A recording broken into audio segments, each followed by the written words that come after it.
Okay, students, welcome to the next session. In the earlier class, what we have covered so far is the detail of uniaxial tensile test, tensile experiment, where we have learned how to conduct the experiment, how to evaluate and analyze the data, essentially how to make sense out of the information that we get from that experiment, and what are the restriction and use of that particular experiment. And we ended that class by a 3 video demonstrations of a different tensile experiments.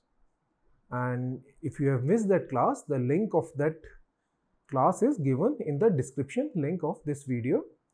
In the second class, what we did was we covered the fundamentals of stress, what are the different components of stress, what are different types of stresses, and how we can use it.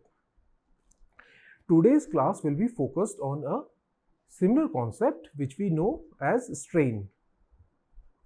We'll be discussing how to relate the strain with the displacement, how to connect different types of strains, what is the strain tensor, what are the different types of strains, and how they are related with each other.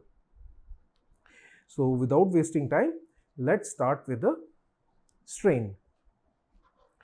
We have already seen the basic definition of the strain in our first class. So we'll continue from there. We will, as we know that strain is directly related and is measured through the value of displacements. We have already discussed that earlier class was dedicated on the uniaxial or the one-dimensional displacement. In this class, we'll cover more than one-dimensional. We'll go to the 1, 2 and 3-dimensional strain, and we'll see how the different displacement affect the values of strain. So let's cover the first basic information. So to demonstrate what the strain is, we'll just write the basic diagram that we have drawn earlier.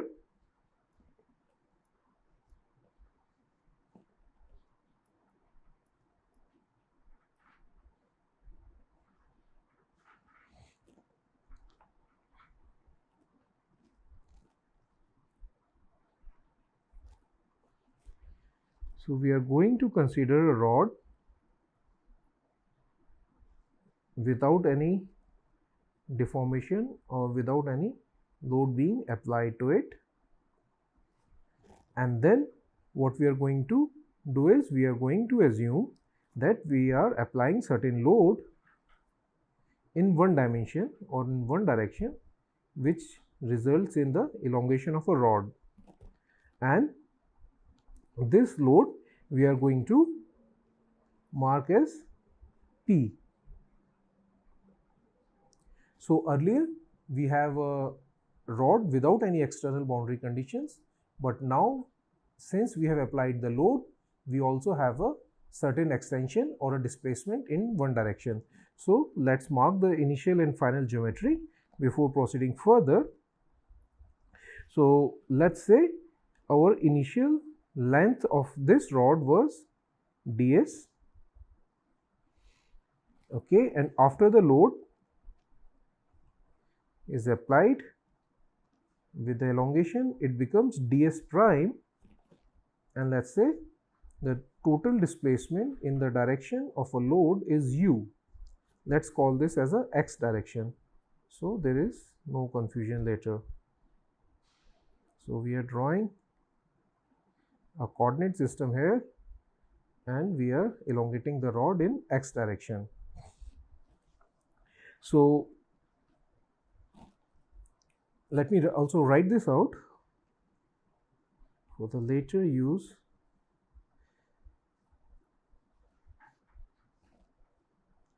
So what we are saying is,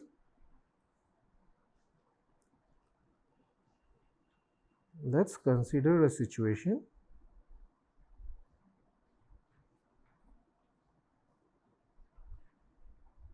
where under load P,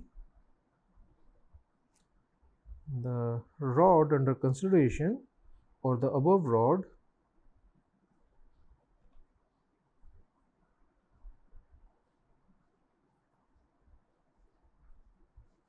get elongated by certain amount, we are calling it as u.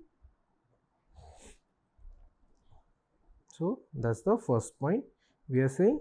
Another simple observation we can make from this case is that if you look carefully, the displacement where x is 0, so if we mark this as the starting of x-axis, so x is 0 here, so we can say that displacement at the fixed end is 0. That is obvious. We can see that the displacement at the fixed end is 0, and if you just want to write mathematically, we will write displacement at x is equal to 0 is 0. However, the displacement on the end where x is equal to ds, initially the displacement is there, right? So let us also write this.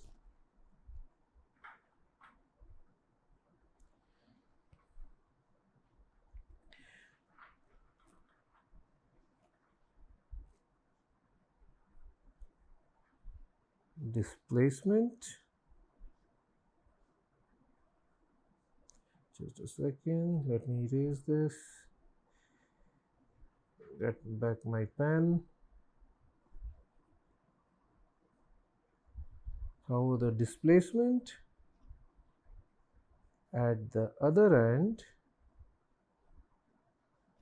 where x is equal to x is equal to ds, right?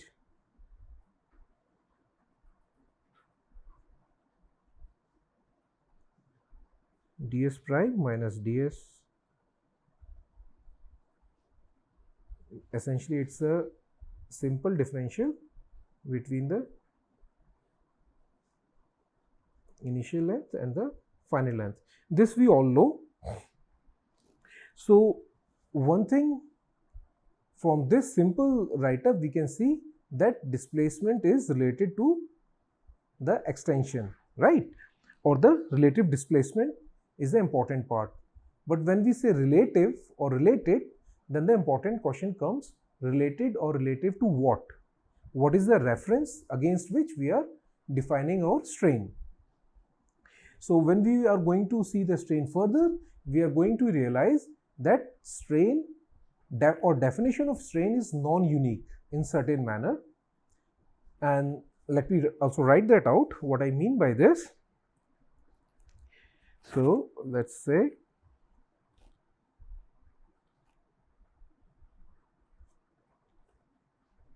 we know that the displacement or the definition, let me write, definition of strain is related to relative displacement, right?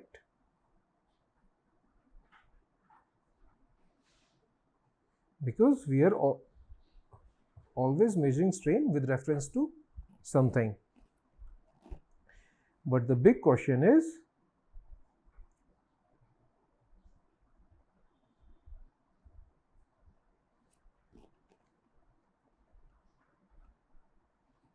relative to what? And I will write it out to explain what I am trying, a message that I am trying to convey is, let's say I will write 3 definitions where I will relate the final elongation or the final length with the initial length in a 3 different non-unique ways. So to highlight this concept,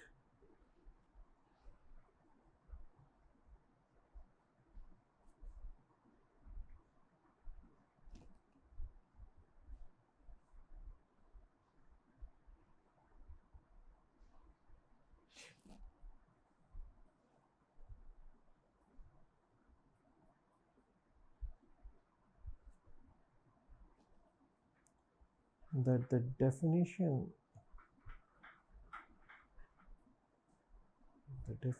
of strain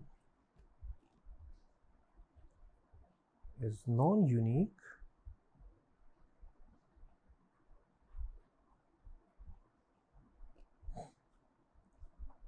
we can write one thing. We can write strain like our simple understanding of engineering strain.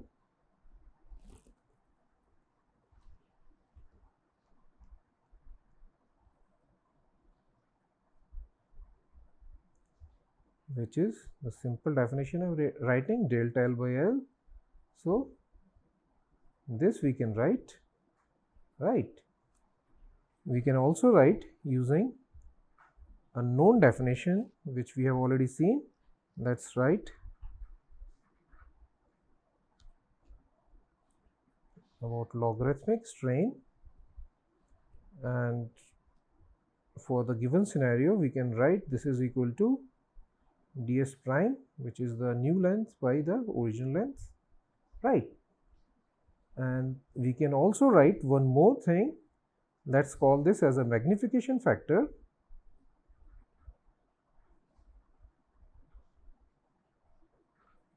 We'll come to it later, but what we are saying is the magnification factor is equal to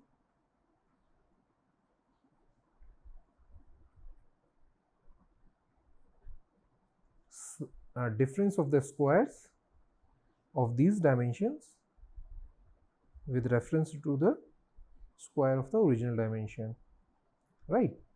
So what I'm claiming is that all these three equations, let's call them combinedly as equation A. So all three components of equation A are the definition of strains. However, they have the different reference against which they are defined, and if we look carefully to all these three definitions, they satisfy basic fundamental requirement of strain definition, which is that strain is equal to 0 when a displacement is equal to 0. This means there is no change in the dimension, right? So we can know if there is no change in dimension, obviously the strain is 0. And the second thing is when you increase the displacement or you increase the elongation, the strain increases, right? So let's write this out also.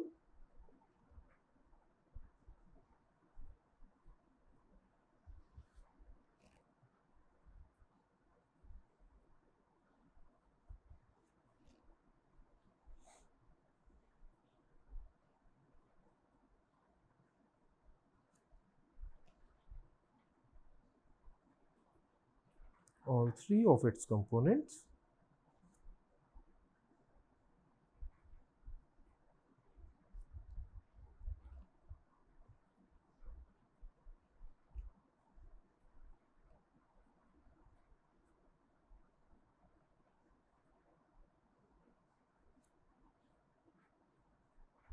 Satisfied three basic requirements.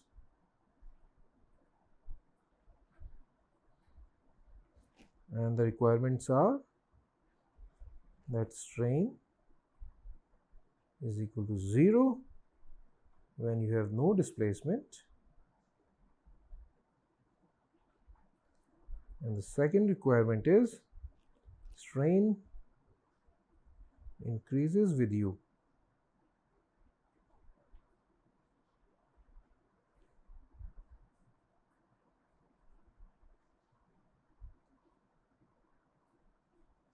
Right.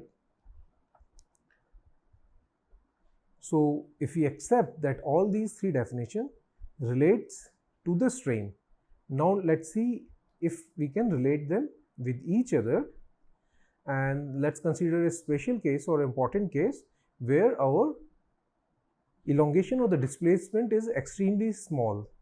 So for practical purposes we can consider ds is equal to ds prime. It's assumption that our strain is so small we can practically neglect the elongation. So if you want to say that, now let me write this thing. Now it can also be seen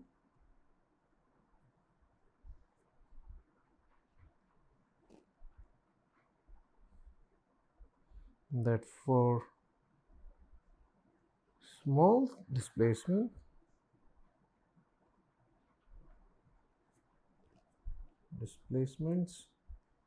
so what we are saying is ds plus ds prime is equal to 2ds. So obviously we are considering both of them as same. So for that scenario, both the magnification factor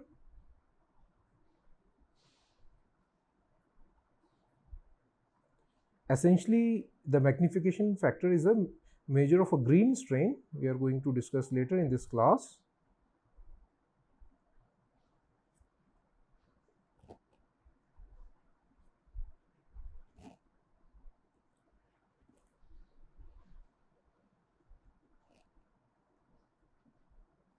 And the logarithmic strain becomes equal to the engineering strain.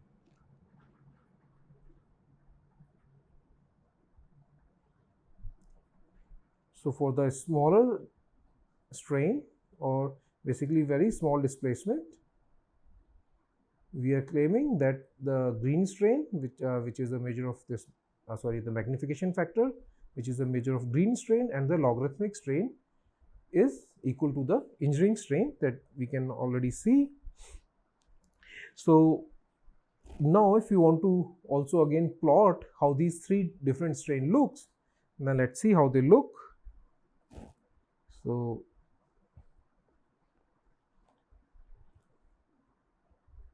later in the class we will come to the point why we are discussing different kind of strains. So now if we plot all the three equations, all the three components, we should write components of equation A,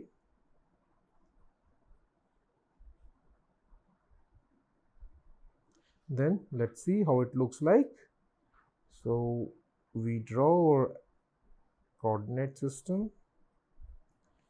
On the vertical we are writing our strain. So if we start with the engineering strain first, let's say it is something like this.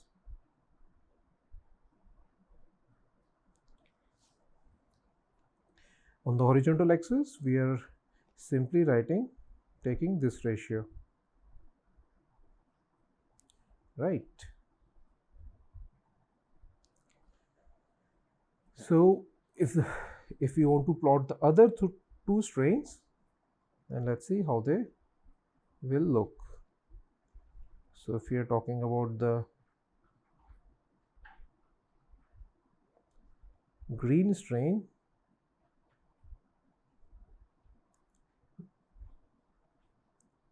let me write also, and if we want to also plot the logarithmic strain,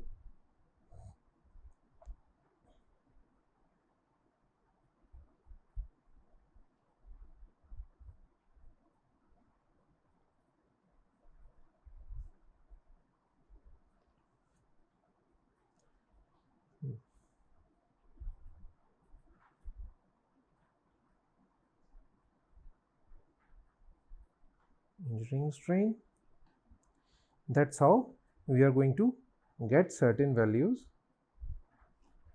and we'll come to the importance of this curve later. And please note that this is only the positive quadrant of the plot. You can try yourself if you want to go to the downward negative quadrant, how the plots of different strains will look. So the importance will come later, but before we discuss the theory and before we discuss the strain theories any further, I would like you guys to understand that how these strains are measured. See, if you look in the different books, we have a plethora of equations and the information, but I have not found any book which clearly explains how the strains are measured in the real life. So for this purpose, we have also arranged a session for you, which you are going to see after a few minutes in this video only, that how we are measuring the strain in real life and in our research lab. So, but before we start that video, I would like to highlight few components of some information before we continue. See, there are multiple options available using which you can calculate the strain. Some examples are, we can use a device which is known as LVDT. I'll write it out what it means. Then you have another device or another transducer which is known as strain gauge. We'll be showing you how to use it. And then there is another technique which is called digital image correlation. We are going to discuss briefly, and in the video we are going to see the results, how it looks and how it can be utilized.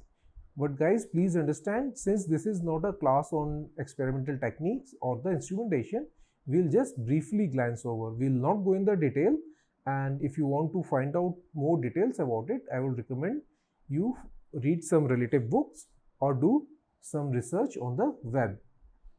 So let's come with the first tool that we use for measuring strain. And before I start with the first tool, please remember, initially we are measuring displacement, and then using the knowledge of displacement we are evaluating the strain.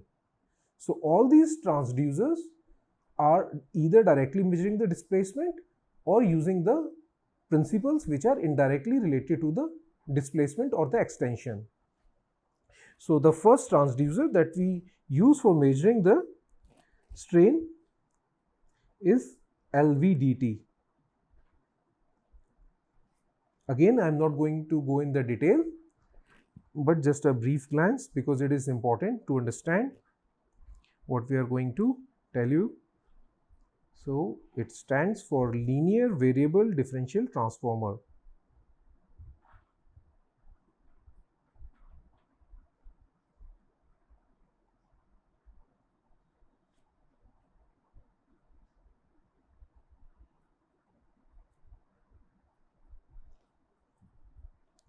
Basically, it is an electromechanical transducer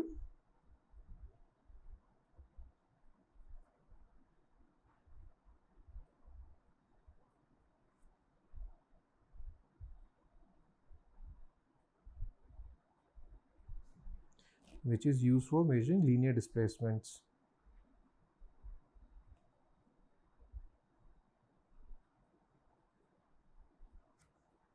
Generally used for measuring linear displacements.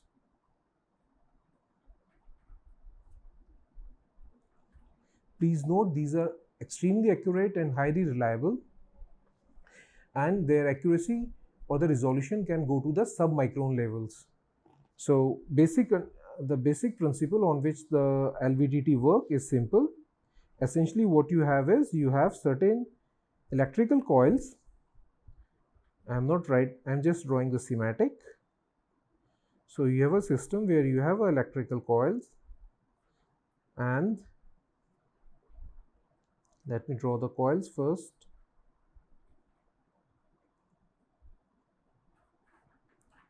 And within this coil system, you have a ferromagnetic base which actually moves within the field. So let's say I have a cylindrical rod which can translate linearly in the direction as shown. So which is, let me write, this is ferromagnetic core. Okay, and the principle on which it works is, when you move a conductor within the electrical field, obviously the values or the voltage in the circuit will change, and the change in the voltage is calibrated against the motion of this ferromagnetic core. and once we know the change in voltage, we know how much displacement it has taken place. So I am not going in the detail as I said, but this was the basic idea how this thing works. So from the change,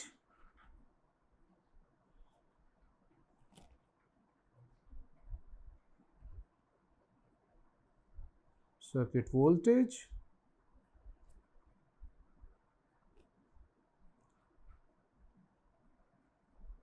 displacement is measured. Essentially, we are disturbing the field that is generated by passing the current in these coils, and we are measuring the change in them. It can be extremely sensitive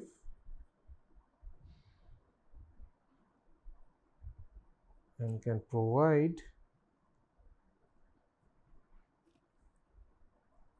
sub-micron displacement resolution. So basically what we are saying is, using the LVDT we can measure the displacement of less than 10 power minus 6.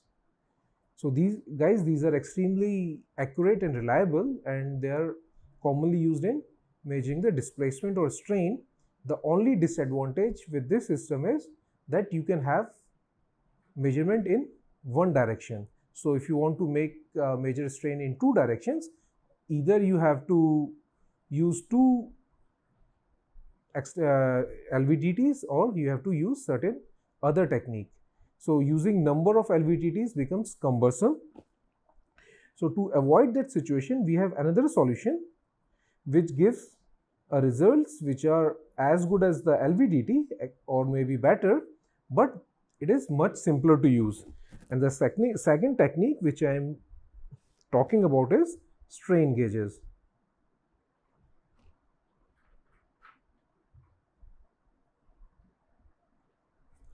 So essentially strain gauge is nothing but it is a soft polymer based sensor over which a thin layer of conductive material is deposited, and when that polymer which get elongated along with the specimen, the change in the resistance of the wire is measured, because when you stretch the strain gauge, the wires on the strain gauge get stretched, they are very fine and narrow, and the resistance changes. So using the Wheatstone bridge configuration, the change in the voltage circuit, change in the circuit voltage can be measured, and then using simple formulation it can be related to the extension or the strain. We are going to see in the video just after 2-3 minutes how it looks and how it can be used. So let me write this out also.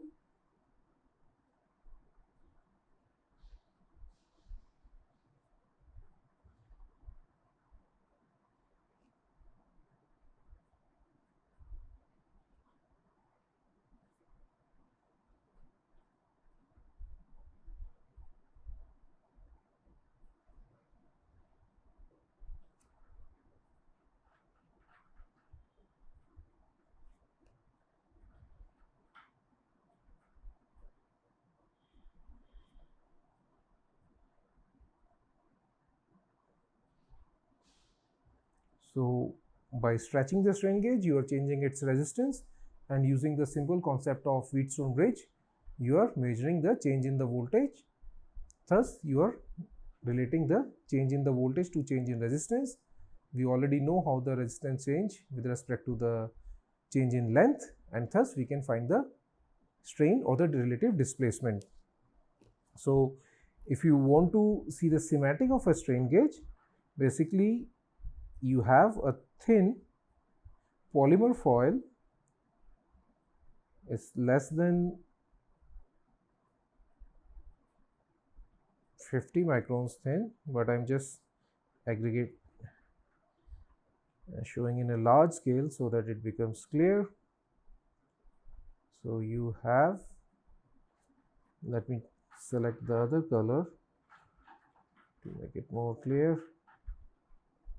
So a resistance wire is going in one dimension, one direction, like in a serpentine fashion.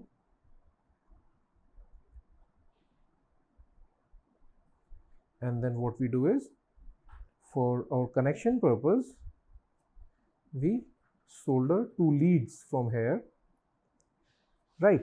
So when you apply a load or when you apply an extension to this gauge, let's say we are applying a displacement, let's call it something. What happens? Due to this change in the length of strain gauge occurs, right, which changes the effective resistance. And using the Wheatstone bridge, we can relate this change in resistance to the strain that is being applied. So the concept of strain gauge is very useful, but there is one limitation.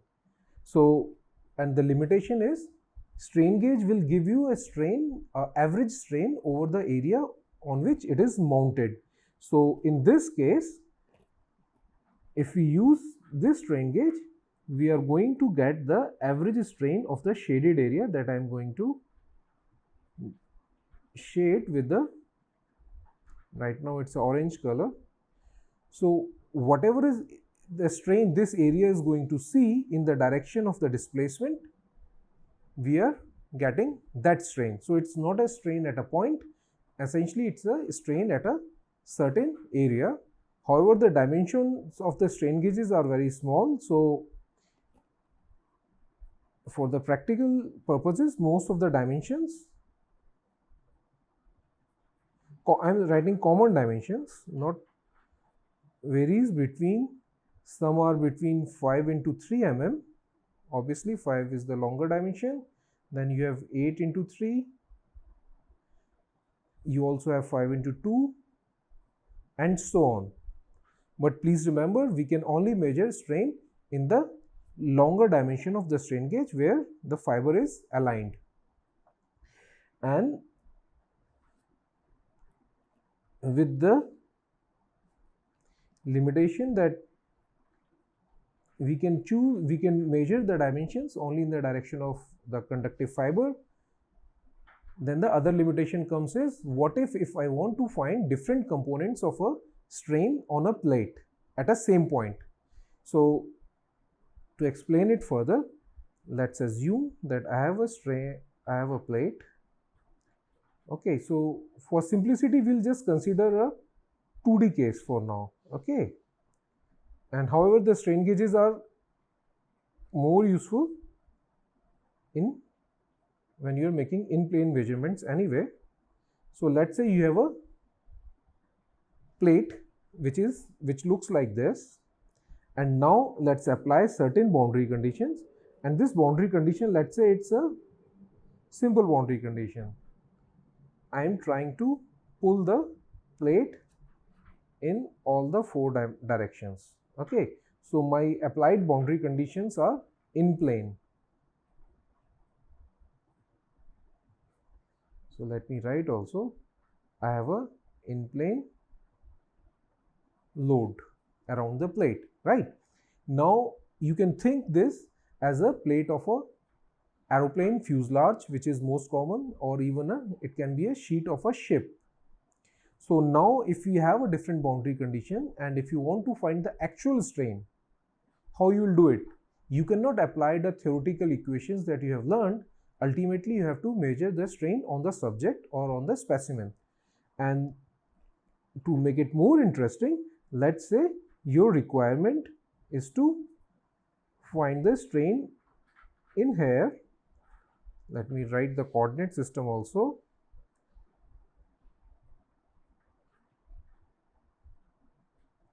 Let's say this is y, this is z, out of plane is z. We are ignoring the direction for a time being. So if this is the area on which I want to find a strain, And if I just want to find EYY, then my solution is simple. I can use the strain gauge which we have just seen, which is like this, right? So this is my strain gauge. I mount it here and I get the reading. But what happens if at this point also I need to measure the EXX, or let's say I also want to find EXY, shear, right? So two normal strains and one shear component of a strain I would like to find. But how I can mount a strain gauge on one point, because I need a 3 direction, and we have seen that one strain gauge is giving me only one direction. Actually the solutions are there, we are going to see in the workshop, but in the video just from now, but the solutions are there and which are simple to implement. If we just want to find this using a strain gauge scenario only, then we should know that we have different kind of strain gauges available. One is one directional, which is this. The second strain gauge comes like this also. Let me use the other color.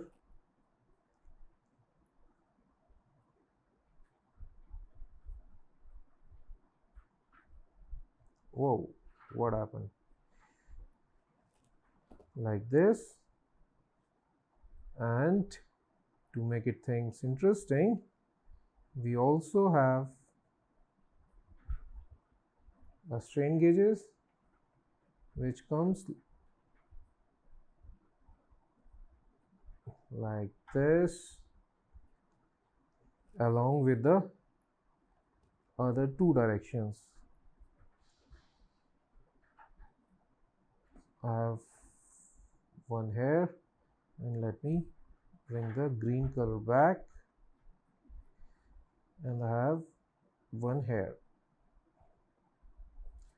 I don't know why these things are disappearing, but anyhow, so if we come to the strain gauge 1,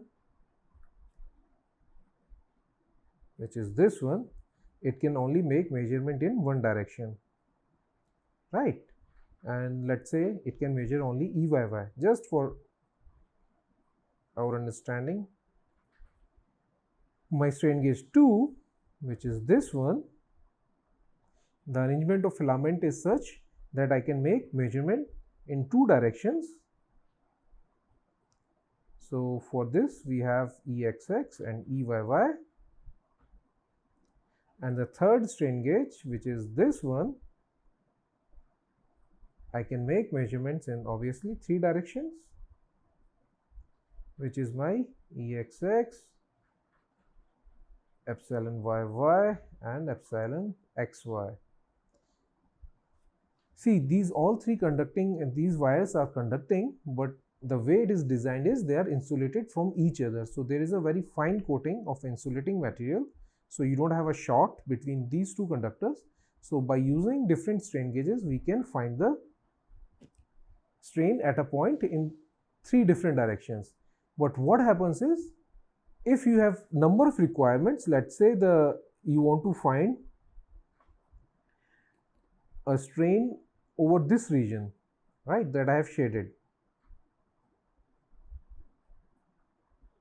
This is the requirement now, let's say. So now how you are going to implement? One of the solution people can give is that's not a problem. What I am going to do, I will mount very small strain gauges, right, like this, and I will divide this region in a manner where I will apply hundreds of strain gauges and carefully note the location and the data, right, and I have thousands of wires coming out, and I will give you the strain field in the area of interest. Well, if you are hell-bent in doing this, yes, you can do it, but obviously it's not practical. So if a measurement of the strain is more demanding, then we'll fall back, or we'll fall on some other technique which we are going to write here. And last technique that we are going to discuss is the DIC, it's a non-contacting measurement technique, also known as digital image correlation.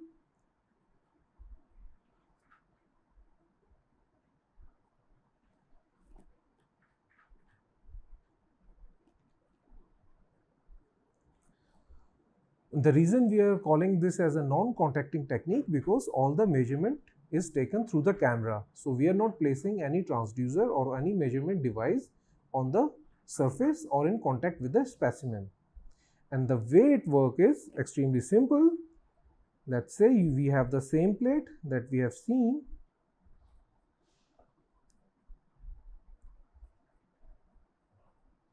Earlier. What we do in this technique is we create a number of unique identifiable pattern, or let's say we put a lot of dots in there. Okay, and what we do is using a camera,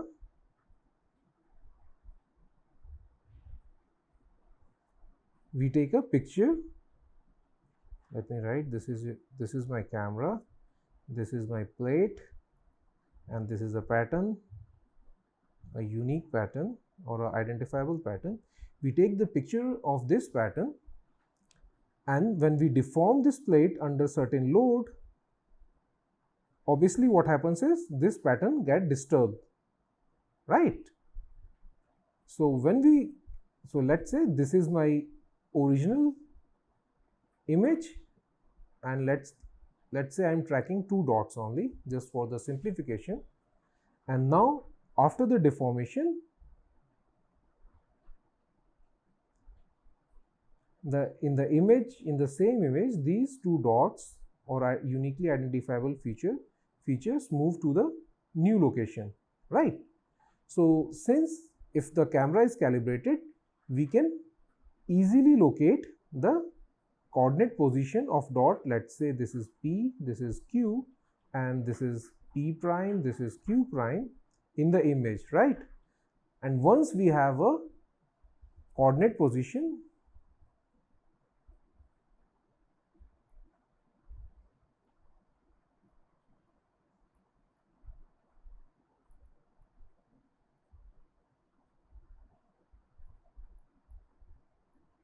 and P prime, Q prime, obviously you can find the elongation between these 2 points.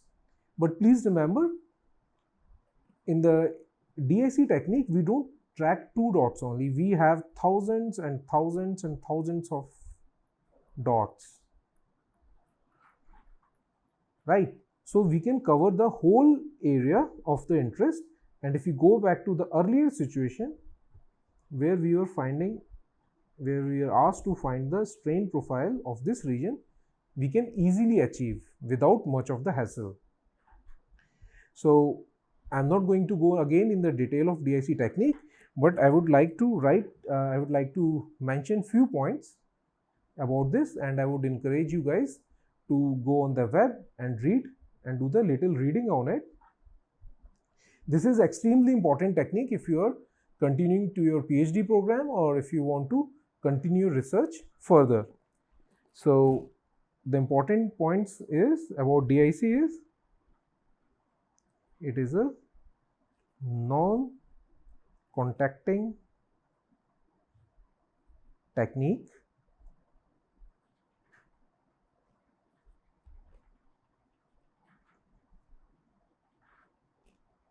Also, we can track unique identifiers over the full field. Full field means over the entire specimen, full field area.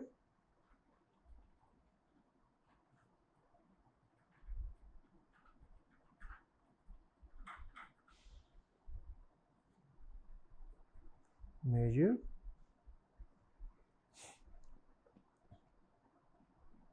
displacements.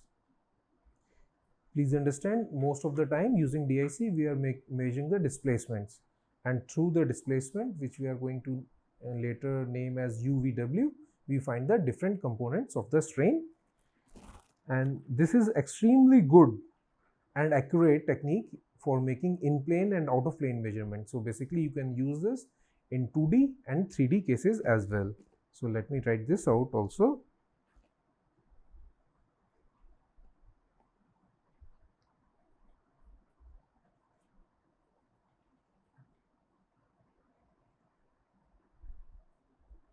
In plane,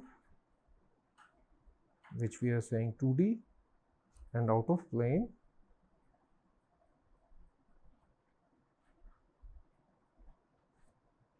which is 3D measurements.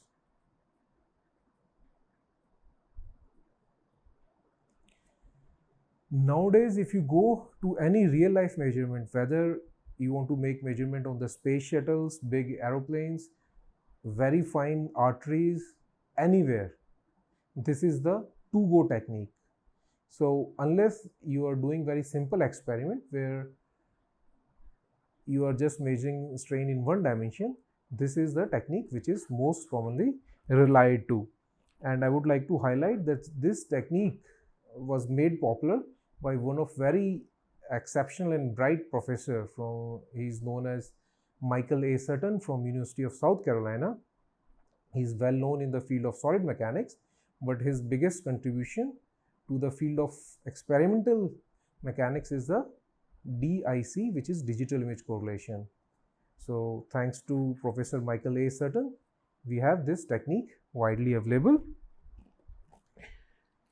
So what I will do is I will request all you guys to, if you are interested in any of these topics that we have just mentioned, to go and read yourself. And now let's go to our lab environment where our PhD student Mr. Punashish and will demonstrate how the digital image correlation as well as the strain gauges are used, what are the different kind of strain gauges, how they are mounted over the specimens, and what kind of instrumentation it takes to make the measurements. But guys, please understand, it is for demonstration purpose only. So we just want to introduce you guys to the strain gauges and DIC techniques. It's not for the learning purpose, it's just for the demonstration purpose. So with this, let's go to the lab.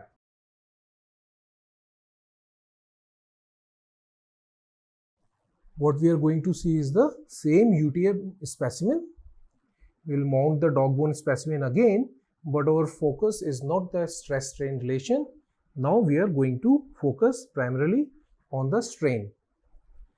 So what we are going to see is that once we have mounted the grips, a specimen in the grips firmly, both in the upper grip and the lower grip, and when we start the experiment, how the elongation take place. So right now what you are seeing is we are mounting the upper section of the specimen in the upper grip, and once it's over, we will focus our attention on the extensometer. Please remember, the extensometer is the device which is going to measure the displacement.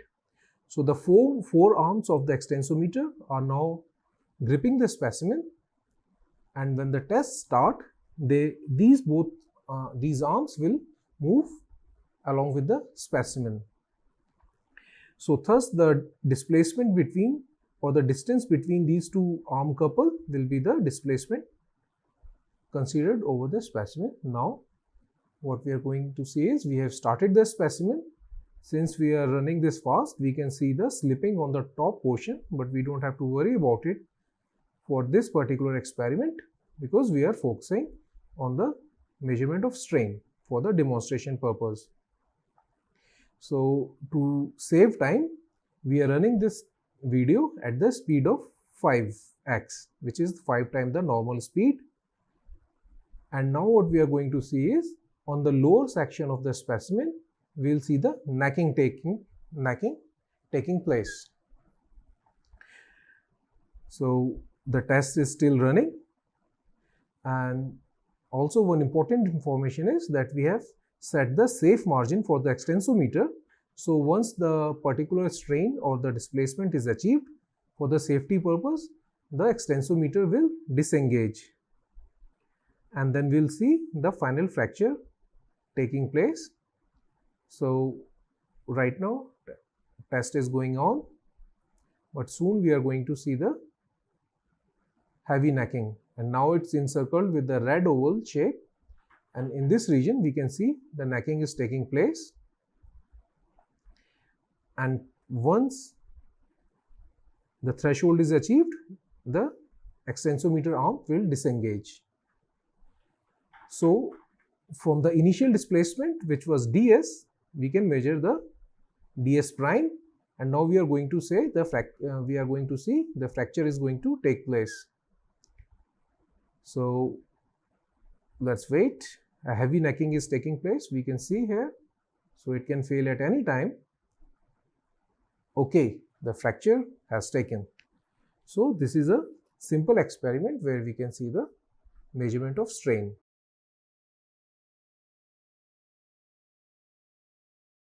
Okay, now one of our PhD student, Mr. Purnashish Chakravarti, is going to show us the different kind of strain gauges that we have just discussed.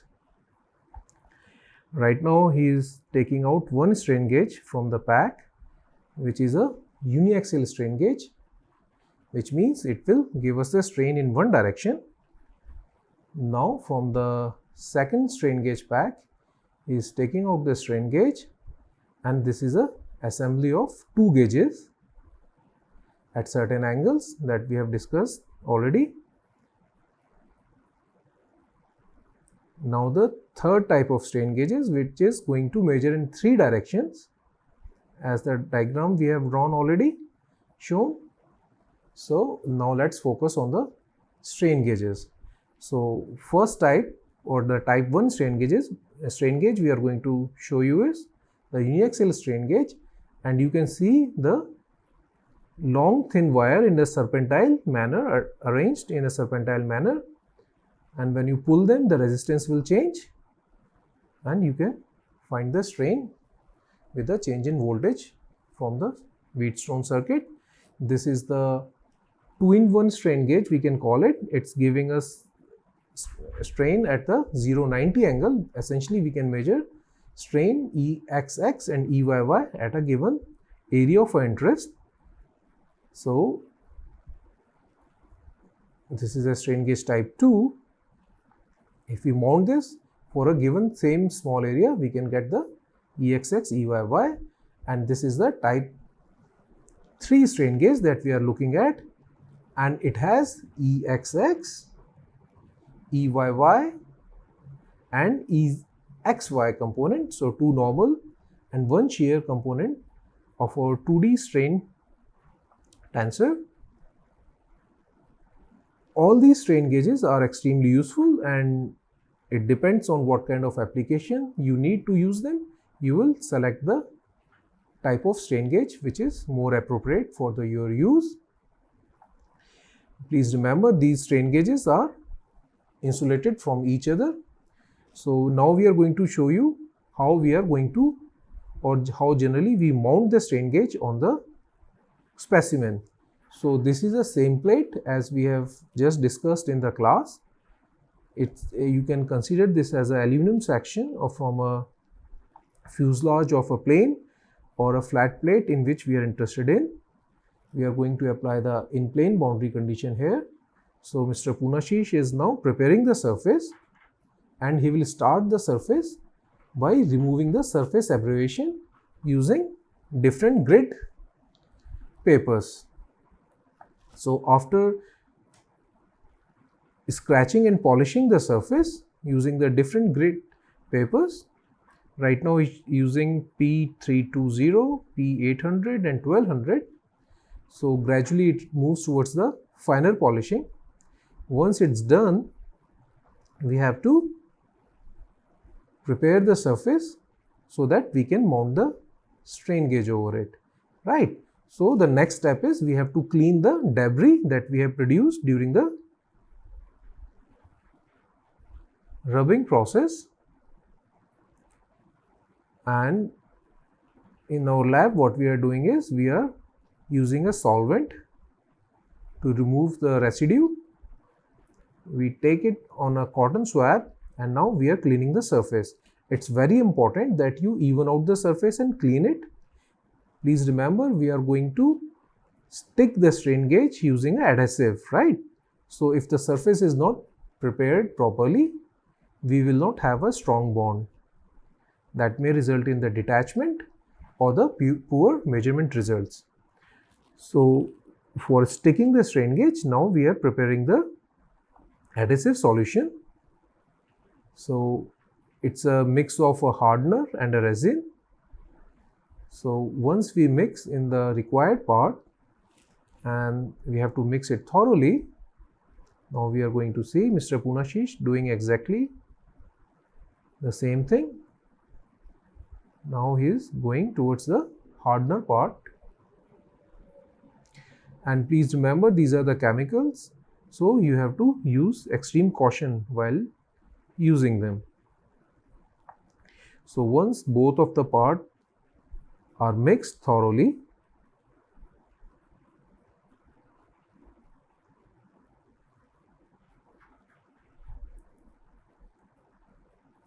as we can see on the screen, now it will turn into a milky amalgam after like 1 or 2 minutes of a mixing, and then we are going to use the same paste for the mounting purpose of the strain gauge. So for demonstration purpose, we are using the one directional strain gauge, as we can also see on the screen, the both side, front side and the back side. So this we are looking at the back side here.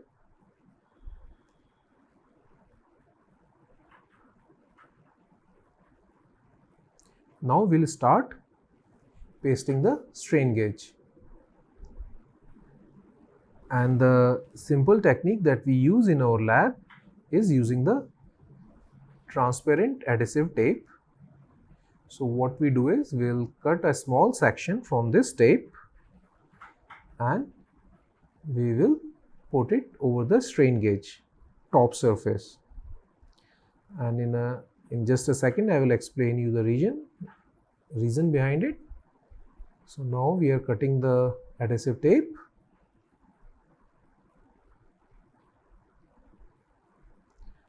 Okay, as you can see, we are using this tape,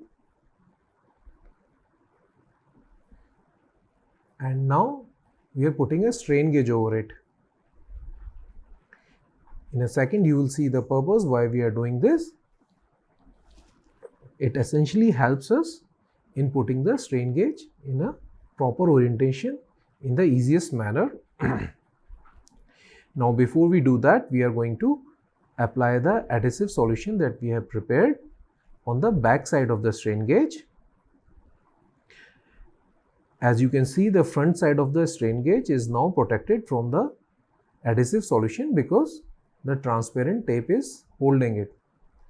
And while mounting the adhesive, we have to make sure the adhesive layer is the thinnest possible to avoid the shear effects. So now once we have located the area over which we need to make the measurement, we are going to place the strain gauge as shown. And as we already said, we need to use the minimum of the adhesive layer thickness. We will apply a small pressure using our fingers or a thumb to squeeze out the excessive adhesive below the strain gauge.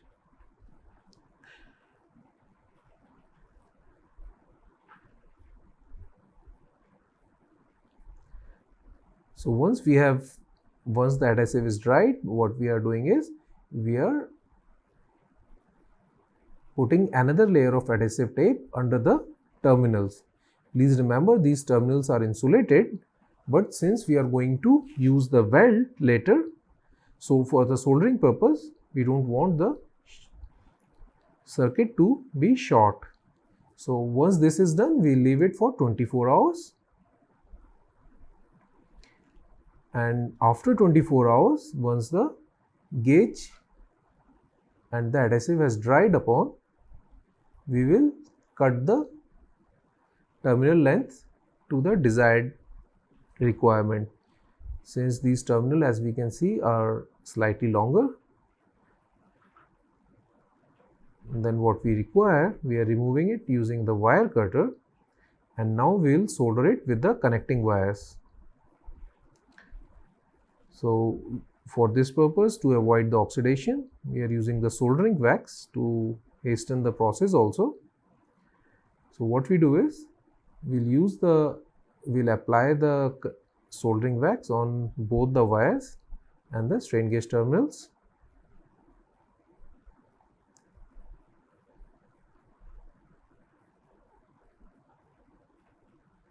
Once this is done, using the soldering iron, we are going to solder connecting wires to the strain gauge terminals, as also can be seen in the video right now. So this red wire is connected. Please make sure while you are soldering, you should use the minimum of the soldering material, otherwise the connection will be weak. So it should be well spread, but it should be the least you can apply on there. So we are going to repeat the same process for the second terminal and the second connecting wire, using the same soldering rod. So once the wires are connected, it allows us to connect the strain gauge directly to the instrumentation panel or a Wheatstone circuit. So we will not go in the detail there. For the students who would like to see further, I would encourage them to visit the websites, the relevant website, to get the more information on this. But once the connections and everything is secure, we are covering the strain gauge and the connections with another layer of the tape. So this helps us in avoiding certain some connection failures from the jerk or sudden pulls. And once it is done, the only thing that is left is to connect the strain leads to the strain meter. So this is one of the strain indicator that we are using.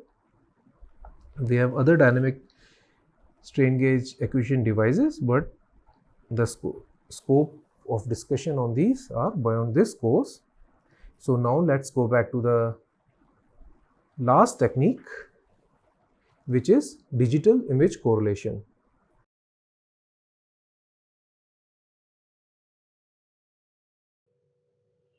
And the last demonstration is for the digital image correlation. Here we are going to see a tensile specimen made up of aluminum 2014 T6 undergoing the tensile loading. So as we have already discussed about how the DIC technique works, in this experimental demonstration we are going to see how the results are obtained through it. So on your screen you are seeing the specimen that we are going to use. The dimensions of the specimen are also visible on the screen. So now let's go to few of the results that we have obtained. On your left side of your screen you are seeing the full field, and I would like to underline full field distribution of the epsilon xx with when the vertical strain, which is EYY, is slightly more than 0. However, we have written here 0, but it's slightly more than 0. And on the right side you are seeing the distribution, full field distribution of epsilon xx when the vertical strain EYY is nearly 14.5%. and you can easily see that not only we have the full field results, we also can see where the necking region is. Please remember, the two arms of the extensometer that you are seeing, they will only give you the global strain. This means strain between the point of contact where the extensometer is holding the specimen. However, when we are using digital image correlation, we are getting the full field distribution. So not only the global, but we are able to see the local values also as visible on the screen. So now let's go to the another variable that we can watch, and we are seeing on the screen is the distribution of U, which is the horizontal displacement. And again, at the site of necking, you can see the necking is clearly visible, and the values, the numerical values of the x u displacement in the x direction is given in the color bar. But right now they are irrelevant. The purpose of showing you this figure is to demonstrate that the DIC is a capable technique and we can measure the necking perfectly here. So now let's go to the next slide, and here we are showing the W displacement. This means it is a out of plane displacement, either coming towards you or away from you. And in this picture we can see the clear localization of a displacement where the necking is at the maximum, and most likely the fracture is going to occur at this place. We are going to see the video of it. But if you have some doubts like how accurate the digital image correlation is with respect to the other measurement techniques, so if we go to the next image, we can see a stress versus engineering stress versus engineering strain plot of from the same experiment obtained through the extensometer and as well as the DIC. And if you compare both the techniques, both lines are exactly over each other. But the downside of extensometer is it's only giving you the global information, while DIC can give you the global as well as the local information. Now let's watch a video of this where we are going to see the W displacement for a second. So with each image we can find the full field distribution of the W. Again, it's for demonstration purpose. So for details you have to see the relevant references. Okay class, I hope the demonstration was useful. Actually we have taken a lot of efforts, and special thank to Mr. Kuldeep and Mr. Punashish for organizing such a demonstration, and without their help it was not possible at all. So since we are putting a lot of effort, I would like you guys to learn more and be more sincere. So let's come to the next topic, and now we are going to start the theoretical background of the strain. What are the different kinds of strain, how we can evaluate strain, and what are the strain displacement relations. So now let's start with the basic definition. As in this whole course, what we have done is we have started from the scratch and we have built over it so that students from the different background will not have difficulty in catching up or understanding. So now we'll start the definition of strain again, but from the perspective of a line element. So what we are going to do is we are going to consider 2 points in a body. We are going to apply a general boundary condition, and then we are going to see how these 2 points moves within that body. So let me write this.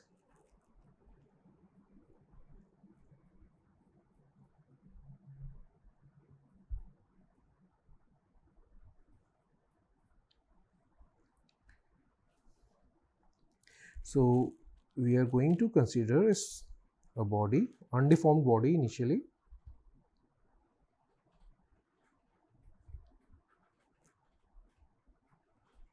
Undeformed body, and within which we are going to consider a very small line element, body with a infinitesimal line element. Basically, it's between a line element connecting 2 points P and Q, and we are going to say the length of it is ds, and the coordinate location of point P is x, y, z. I'm going to draw the diagram also, and the coordinate position of Q is x plus dx, y plus dy, and z plus dz or dz, however you like to pronounce. So now what we are going to assume is the same assumption that we have taken in case of a strain at a point. In case of a stress at a point, we are going to assume that this body is acted upon by a n number of forces that results in the deformation of a body. So now let's assume that under the application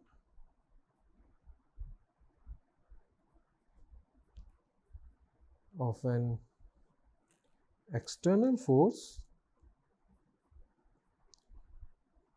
you can even consider as number of forces, this line element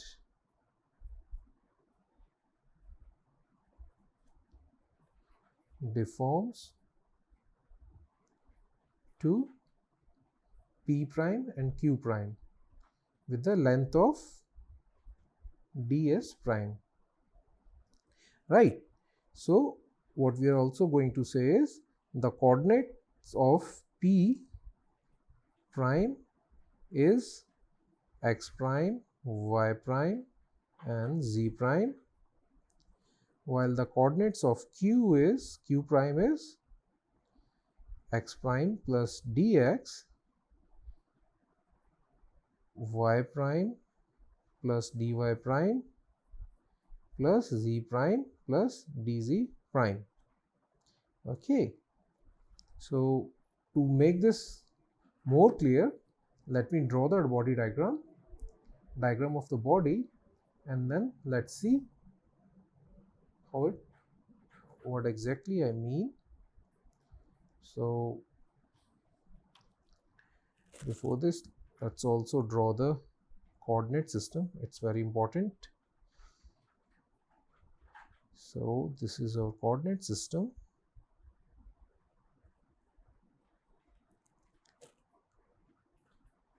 Okay, and what we are saying is that the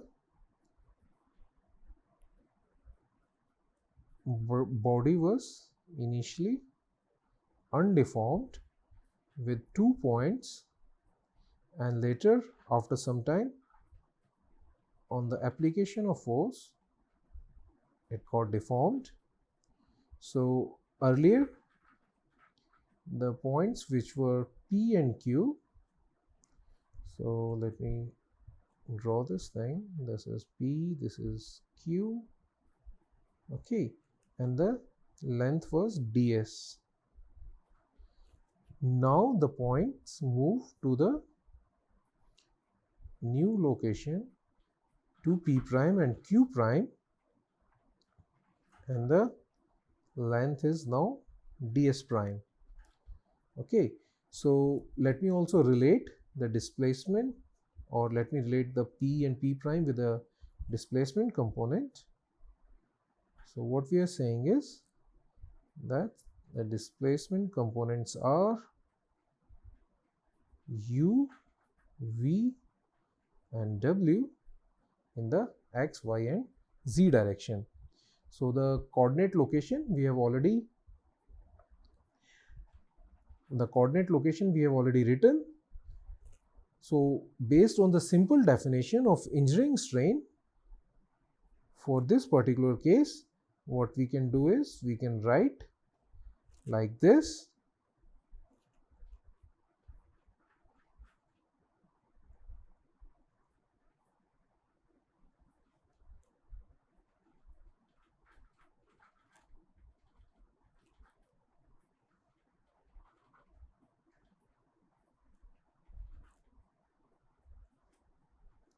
We are saying,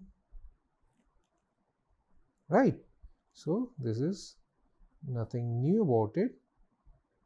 So the difference of the ds prime and ds divided by ds, which is the origin length.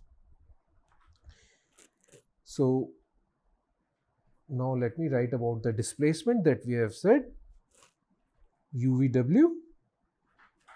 So let U, V and W represents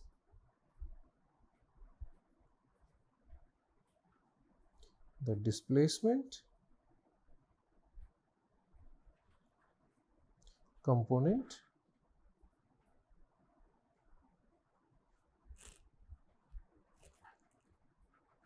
x, y and z of P to P prime, right?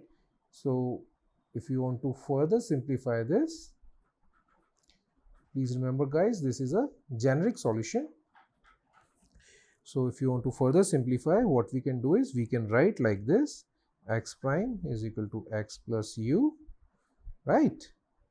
Y prime is equal to y plus v, and z prime is equal to z plus w, which is obvious. And if you want to write the length in terms of x, y and z, we can easily write like this.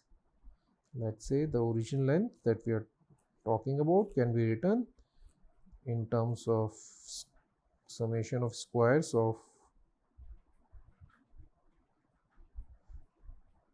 all the x, y, z, and similarly we can also write square of ds prime, which is the new length now, as the summation of squares of the primes of x, y, z.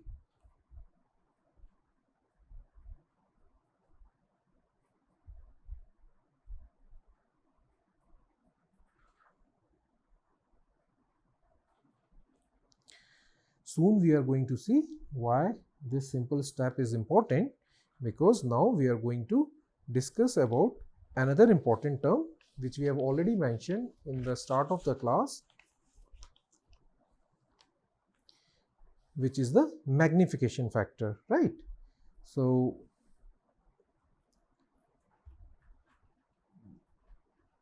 just a second, let me write.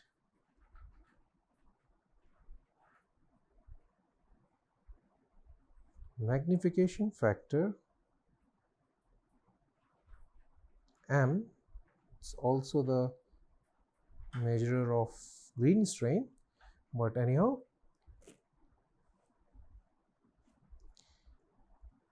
it is a measure of the strain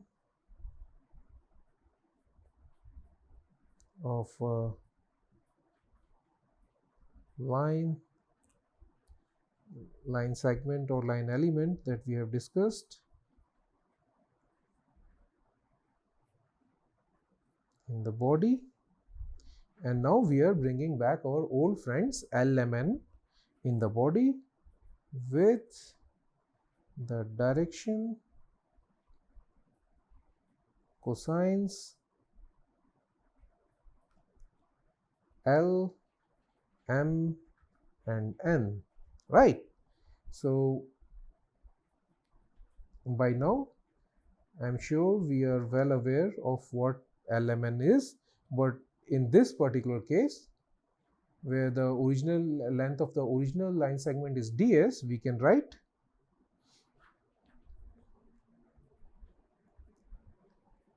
direction cosines of line element ds are right.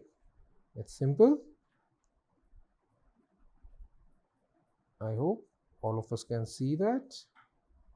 So for m we have dy by ds, and similarly for n it is dz by ds, right?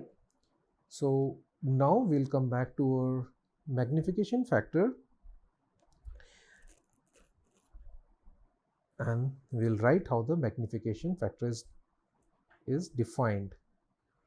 So if you remember the first definition of strain, we have also written there that magnification factor is written for the purpose we can write like this.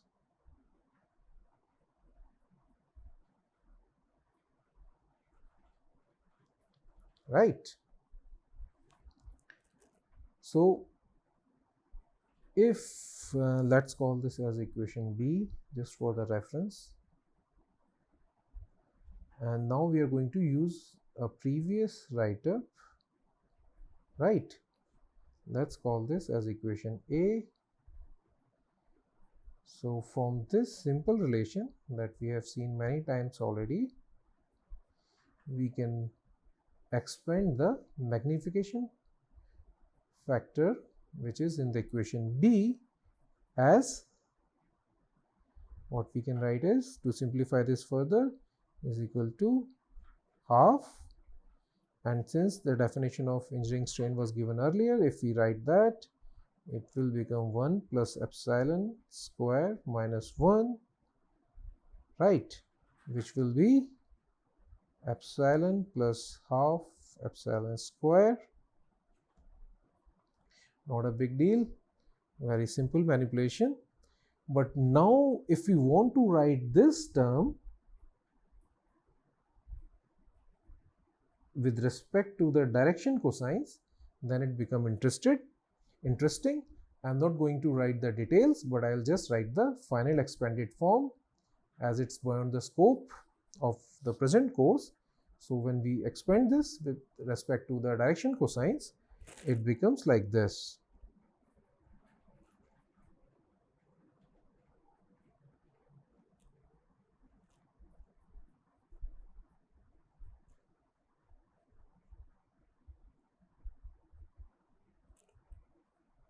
So all the components of the strain tensor are visible here.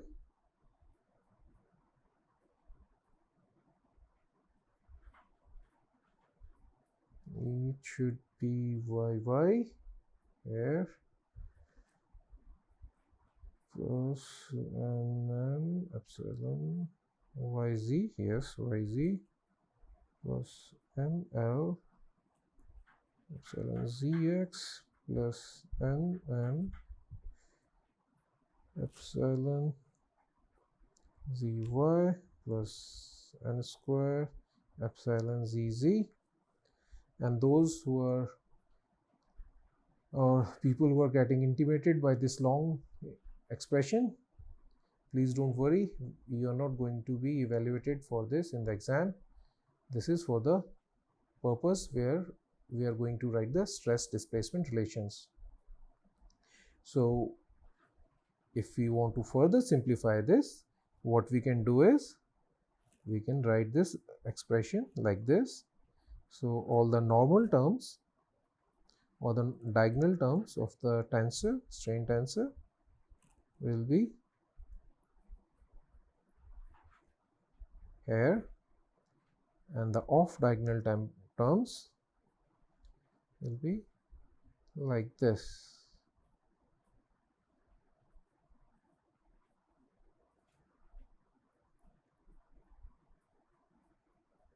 xc plus 2mn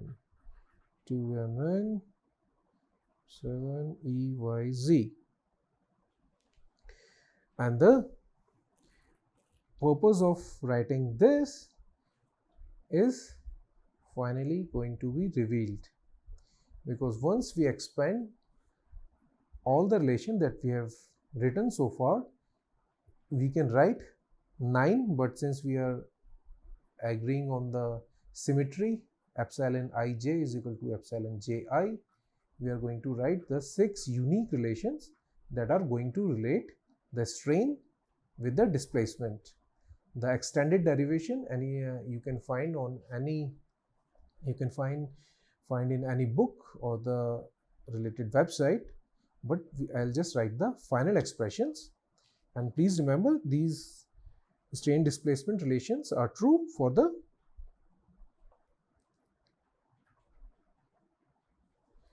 complete displacement scale. So as the magnification factor is directly related to the green strain,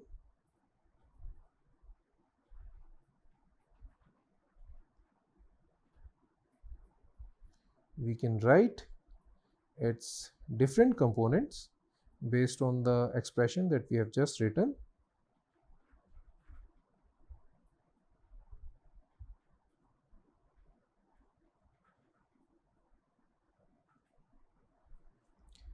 As, so I'll try not to make mistake here. Let's go to partial of u with respect to x plus half, and then we have terms like this, okay, square plus v with respect to x square plus w with respect to x square, right? Yes. Now the second strain displacement relation will be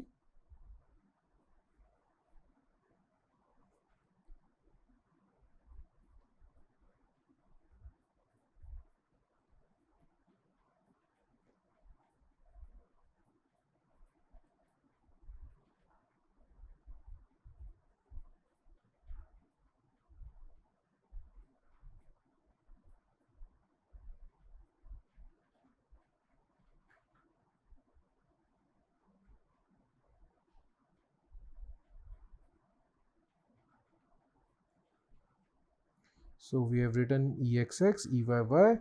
Let's write the third diagonal term, which will be e epsilon zz. And we are, once you know the first relation, we can simply predict what the other terms will be. Since zz is with respect to w, the partial of w with respect to z plus the half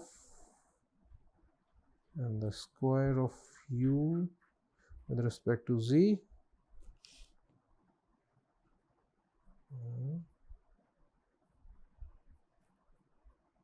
the square of v with respect to z again,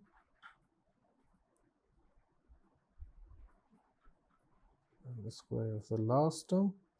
So now we have 3 terms available to us. Now let's write the remaining 6 terms, but since we are using the symmetry, so it will be remaining 3 terms, and that will be e epsilon xy is equal to yx is equal to half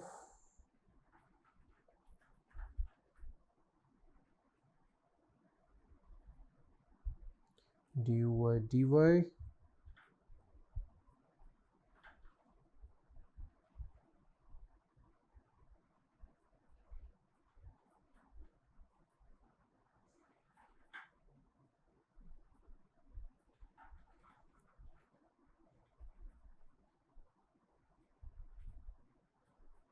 w with respect to x and w with respect to y. Similarly, the remaining terms can be written. So here we can write, as I said, if you know the one term, the others are Writing others is extremely intuitive. So this is Zx is equal to Xz. This is half again. Now W with respect to X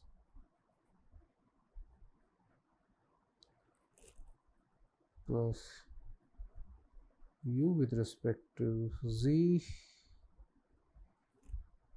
plus du. Just a second, am I doing right? And W with respect to X, yes, and U with respect to Z, du by dx, yes, du by dz plus dv by dou x, actually v by z plus dw z. This should be x. Just a second. Okay. Okay, so there should be x and there should be z, w. So now let's write the last term, which is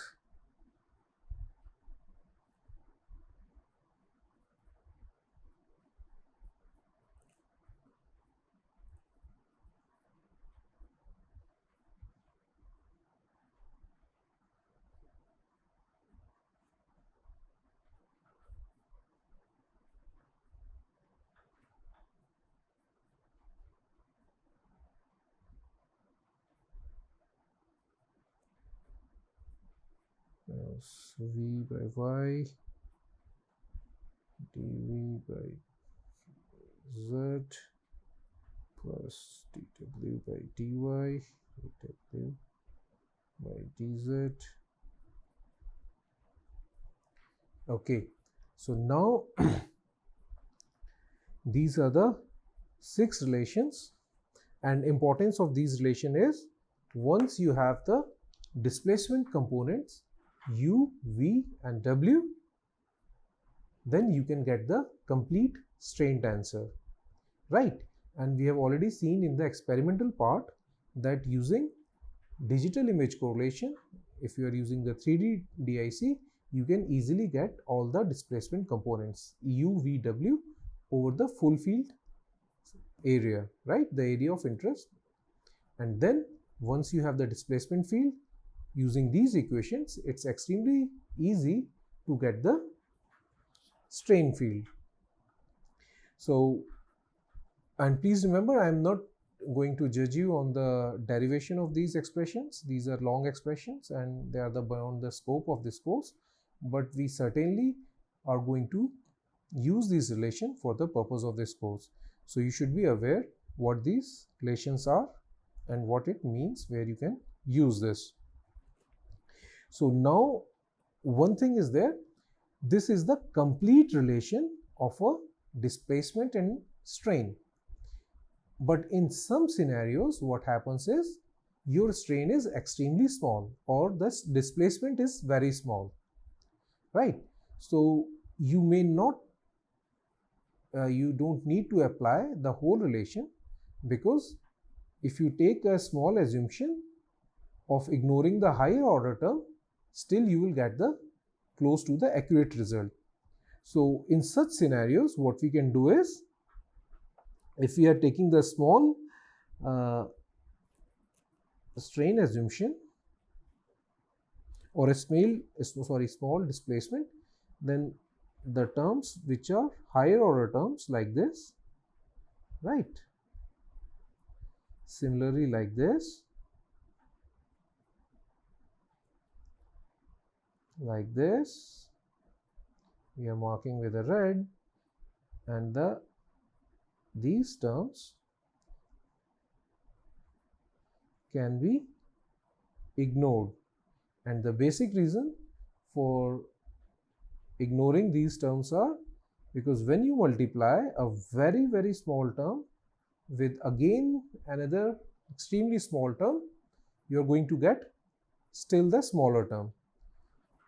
So the assumption is whatever the error you are going to get will be negligible, and you should be able to get with the single terms only. So if we write, let me write this also, just a second. Okay, so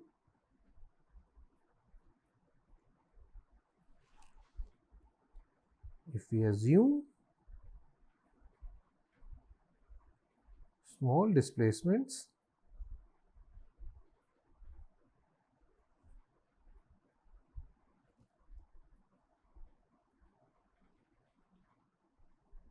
then we can ignore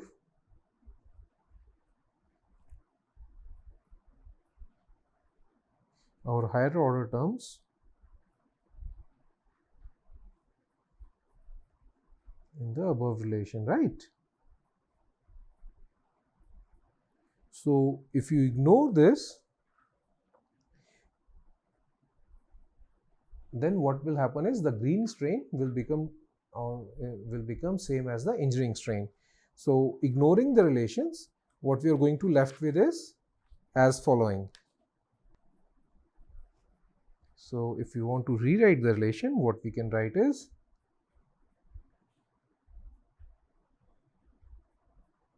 but please remember, assumption is that whatever error you are going to incur by ignoring the higher order term will be negligible, right? So if you want to go for high accuracy, then obviously you should use the complete relation between the stress and the between the strain and the displacement. However, for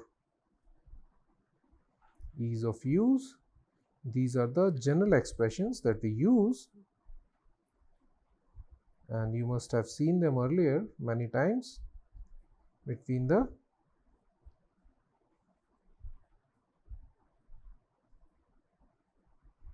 strain and the displacement.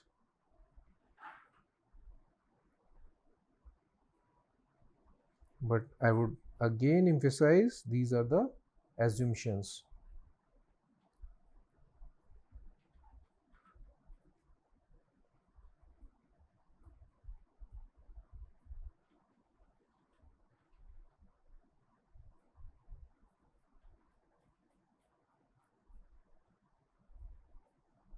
Right.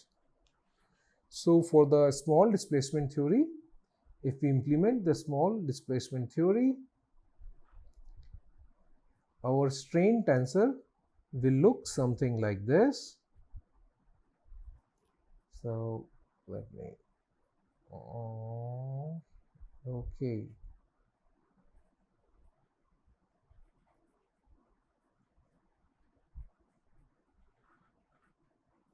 Dx, right, then half, I'm just copying the relation from the top and arranging them in the strain tensor form.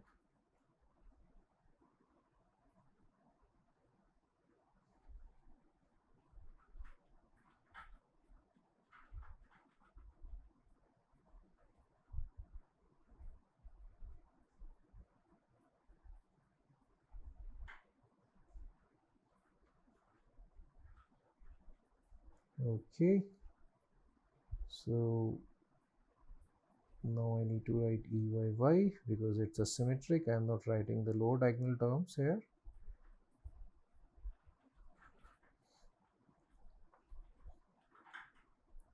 And this is half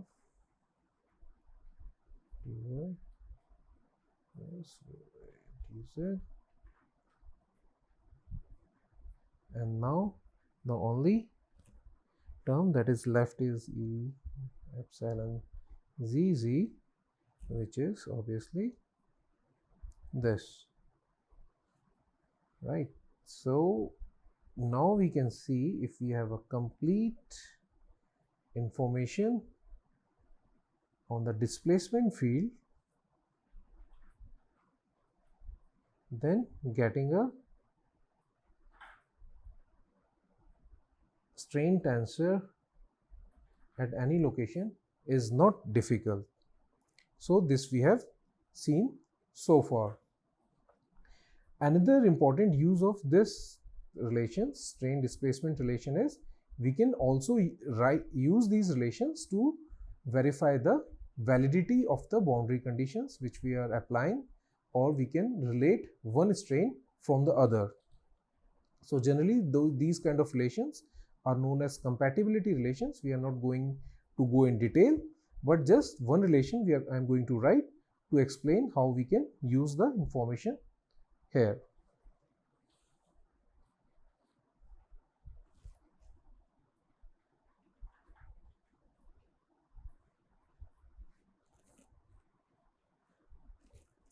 So please remember, the terms in the strain tensor are not independent of each other. They are related to each other, and the relations, or basically the relation that that is there between the different terms or between the different strain components, is known as compatibility conditions or compatibility relation. So we'll just write one of it.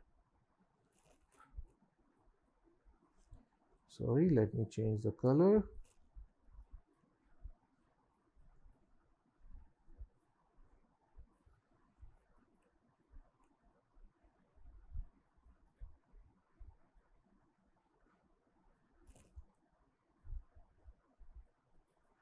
And please remember, we are still using the small displacement assumption.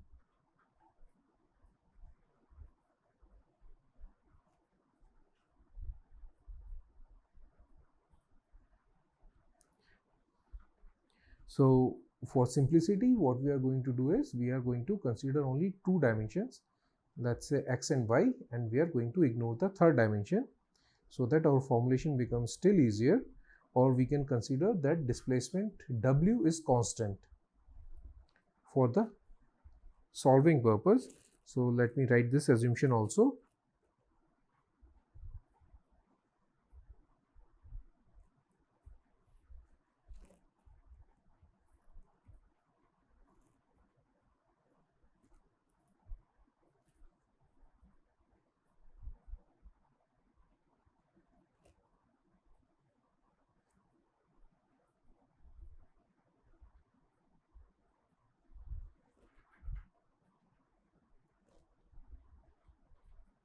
So only two directions we are considering.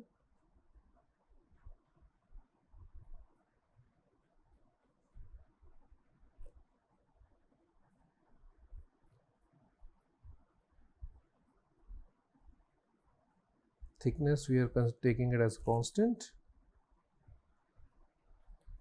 right? So for this scenario, from the strain and small displacement relation, we can write that we have already seen epsilon xx, it's no problem there, epsilon yy, again v with respect to y, and epsilon zz, as we are taking w as a constant, obviously it goes to 0, right? So if you want to write, we can also write like this regarding epsilon xy.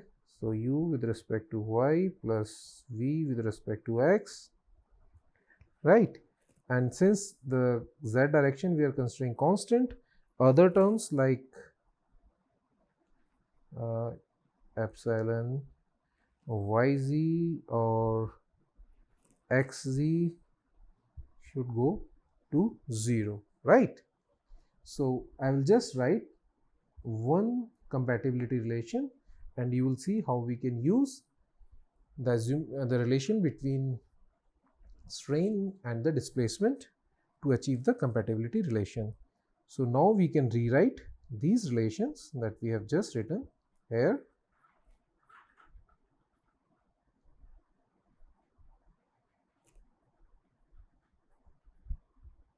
So we can rewrite from there something. See, if we look carefully, we can write, if we take the square of the partial like this, and it's very easy math, so no problem there, from the above relation, right? And similarly for the EYY we can do the same thing, epsilon YY I mean, so with respect to x square equal to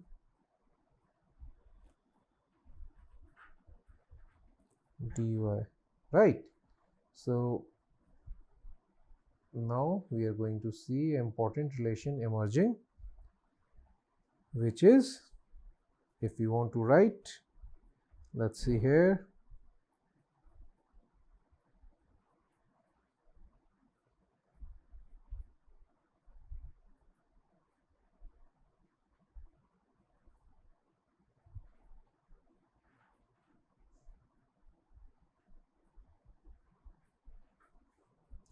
just with a simple manipulation of the small displacement strain relations.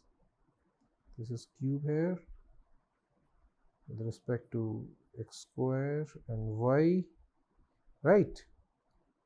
So if you look, go back here, we have used, let me, just a second, we have used this information, okay, this information and this information here, right? And now we are going to see what we have achieved by doing this. So if you look carefully on these three relations that we have done so far, we can rearrange them like this. Now look carefully here.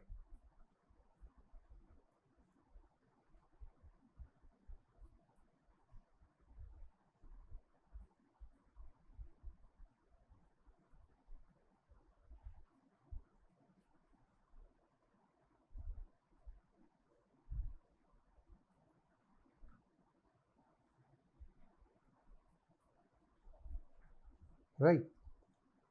So this is the one relation that we can get from the above three equations that we have just ticked using the right sign. But please remember, this depends on the assumption of a small displacement relation with the strain, and these are this equation that I am showing here is known as strain compatibility for the plane strain. We'll come to it what the plane strain is. So let me write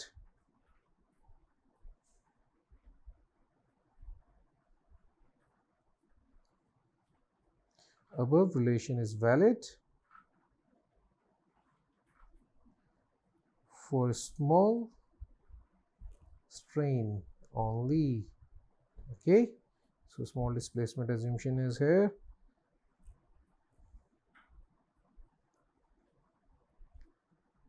Above relation is also called as strain compatibility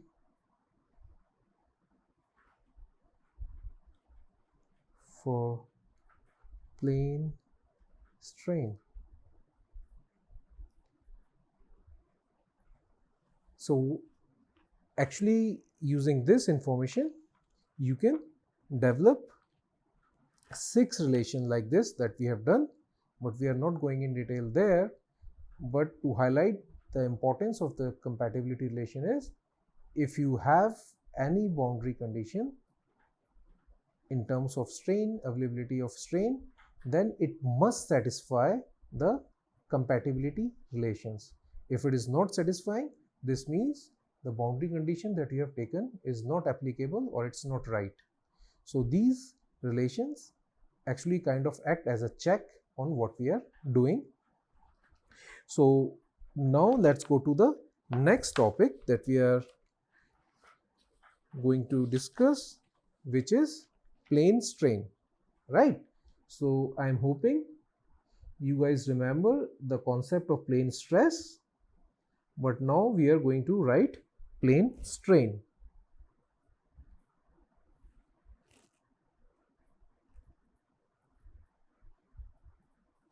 See, in plane stress, what we did was we ignored one dimension and we said that one dimension was extremely small in comparison of the other two dimensions. So we took an example of a flat plate. We took the example of a flat plate where the width and length was much larger in comparison to the thickness of a plate, and we selected a plane that was in the central location of the thickness, right? The plane strain condition assumption is exactly opposite. The main assumption here is one dimension is going to overwhelm the other two dimensions. Let me write about this, then we'll discuss further. But please remember, the assumption of plane stress and plane strain should be extremely clear to you because they are very important in terms of the applications. So let me write here.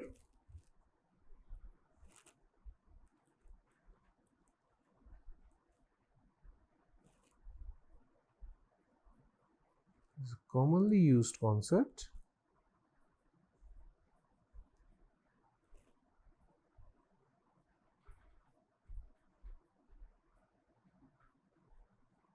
When the one dimension is very large,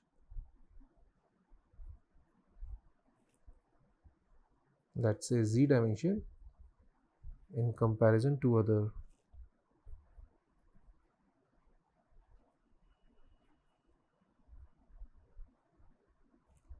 Let's call them x and y just for the notation, right? And let's also say what we are assuming here is that strains normal to xy plane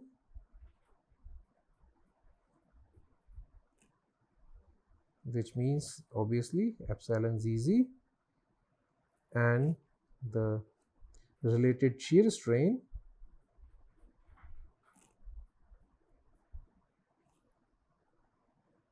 xz and epsilon yz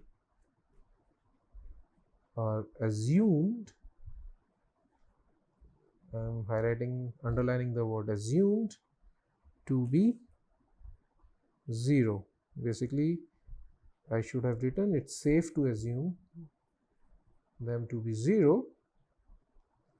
So, common case of application is let's say a long prismatic bar. So,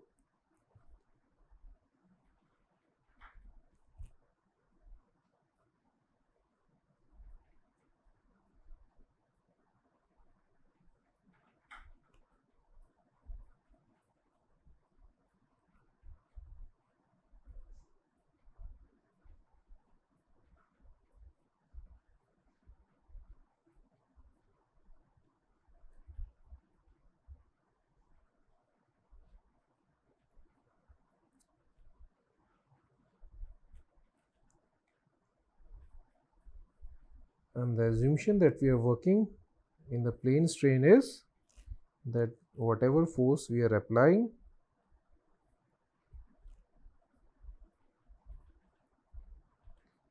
acts in xy plane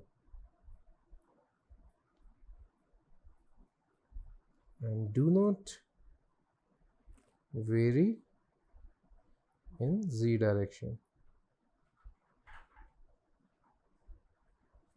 Obviously, load should be uniformly distributed. So I should write also this. Loads are uniformly distributed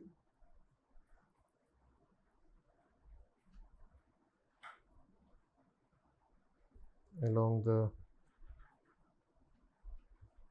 large dimension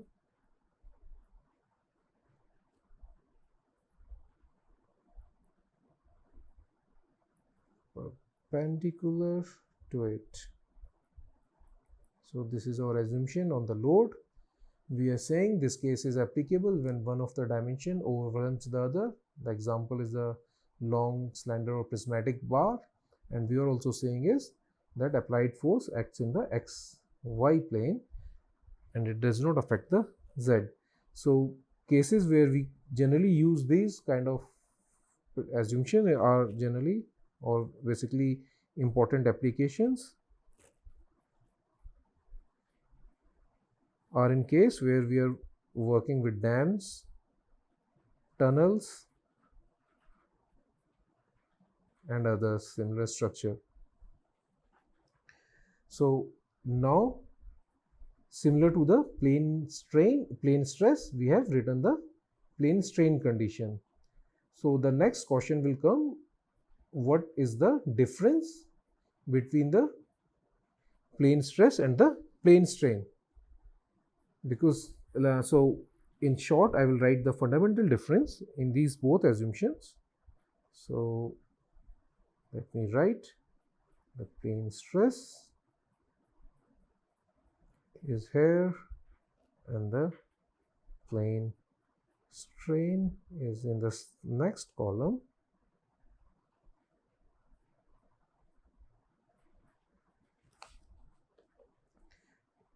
So let's define them with respect to stress and strain. So in terms of plane stress, if you remember, my sigma zz, xz and yz was 0, right? So if you touch the z direction, it equates you to 0 when we are talking about stress. However, we have sigma xx, sigma yy normal terms, the shear sigma xy may be non-zero. So when we are writing may be non-zero, it means they can have zero magnitude of 0 as well as non-zero. So please don't assume that sigma xx or yy cannot be 0 when we are saying the plane stress, but there is no restriction on it. But however, the sigma zz, xz and the yz terms, there is a restriction that they should be equated to 0. So now when we are talking with the stress, about the stress with respect to the plane strain, we are writing sigma xz and yz is equal to 0. Please remember, we have not written sigma zz as equal to 0, and other remaining terms again they may or may not be equal to 0.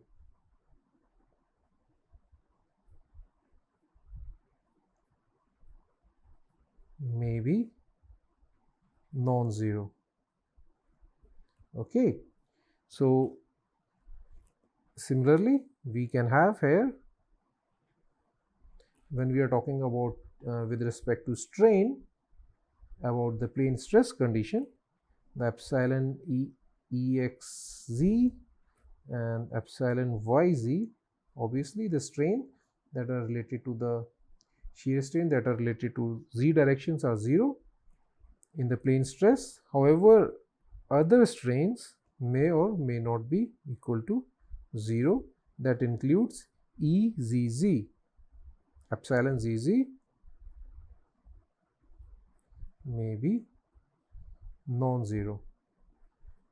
So please remember, sometimes students make a mistake of epsilon ZZ as 0, and when we are relating the strain with respect to the plane strain, the restrictions are epsilon ZZ is equal to epsilon XZ is equal to epsilon YZ equal to 0. So all the strain that touches the z directions are equal to 0, and epsilon XX, epsilon YY, epsilon XY may be non-zero.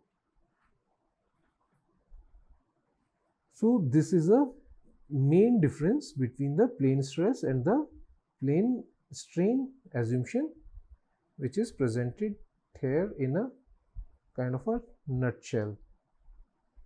So depending on the application, you have to, for application and the situation, you have to choose whether you are going to apply plane stress or plane strain condition. Please remember, the easiest way is, if one of the dimension is very small in comparison to other, rule of thumb says you can go with the plane stress condition. If one dimension is overwhelming the other two dimension, plane strain conditions are there. And with this, please remember that we are kind of ignoring the z direction. So far what we have done is we have talked about the different strains initially. Then we saw in the lab how the strain is measured, what are the tools and technique to measure the strains, and then we saw how the strain can be related to the displacement in terms of the large displacement and also in terms of the small displacements when we neglect the higher order terms. Then we saw that by neglecting higher order terms and using the plane assumption, we can create the relations between the strains, commonly known as strain compatibility relations, and we have derived one of the such relation, and there were 6 more relations there. Then we discussed about the plane strain and the difference between plane strain and the plane stress. So far we have discussed the main concepts regarding the strain, but let's also write out some more commonly used terminology in the strain. Like you have a principal strain, which is analogous to the, I should not say analogous, which is similar to the principal stresses. The concepts are same. Then you have a principal strain invariants and others. So let's write them also.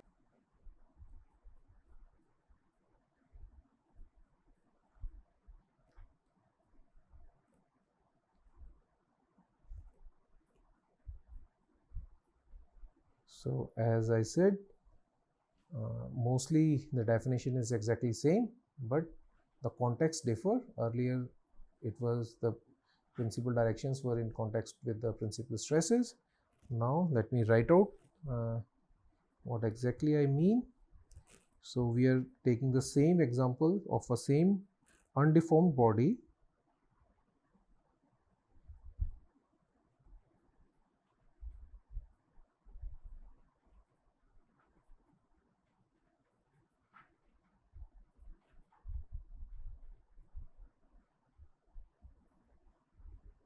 Each point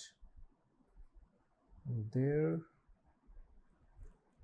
exist 3 mutually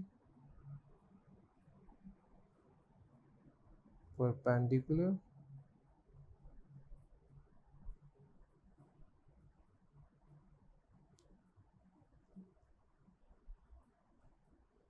please remember we are saying 3 mutually perpendicular line elements. Now we understand what the line element is.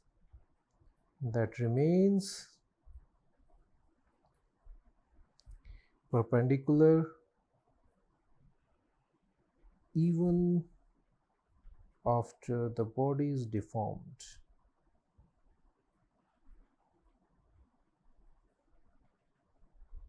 So it's exactly, concepts are same as the principal stress. So principal strain, earlier we were saying principal stresses are sigma 1, sigma 2, sigma 3. Here we are writing as epsilon 1, epsilon 2, epsilon 3. So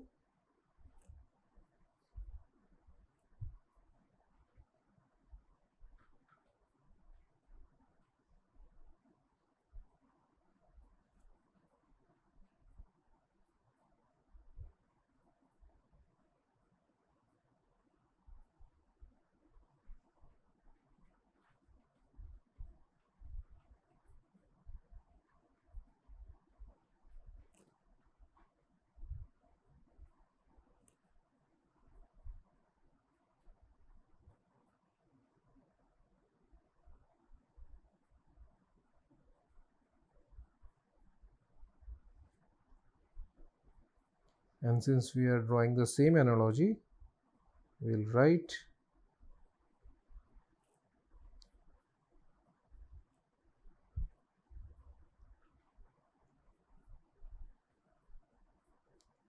principal stress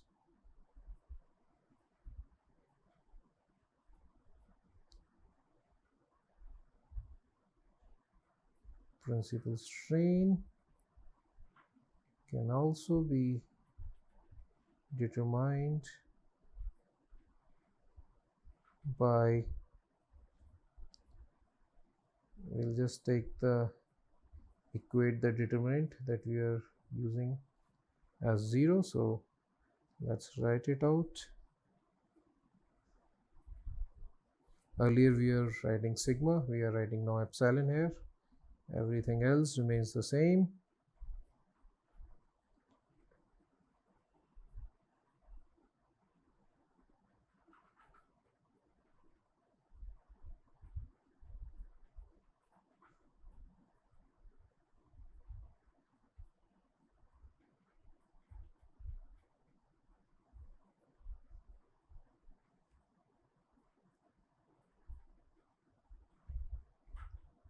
And similar to the equation for the principal stress, we get this term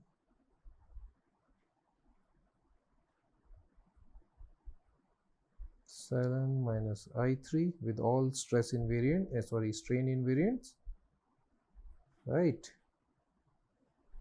And we already know why we call them invariant, as they are independent of the choice of a coordinate system. So the strain invariants can be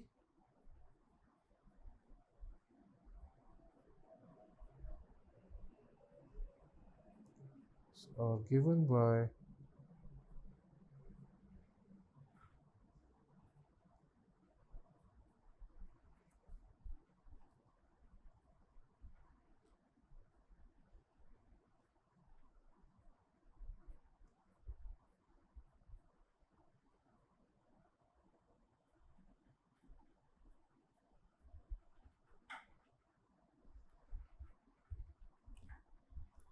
and similar to the stress, the I2 is like this, xy, xy, epsilon yy, all the 2 by 2 terms, let me write xz, epsilon zz,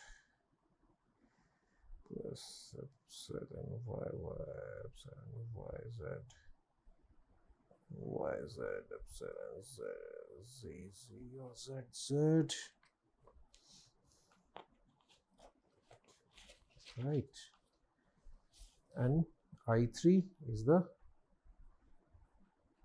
same as sigma 3, just replace epsilon with, just replace sigma with epsilons. So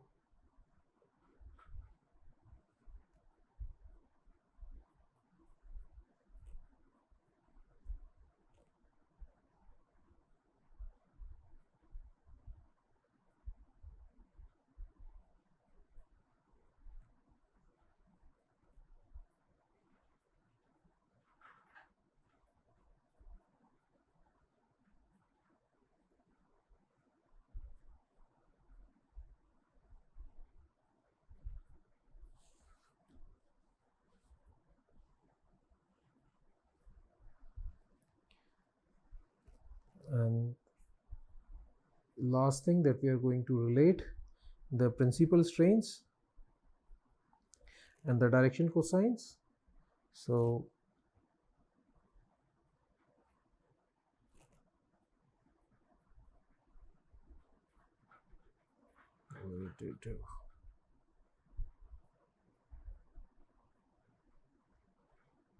I am not explaining these terms, as we have already explained them when we are writing about the stresses.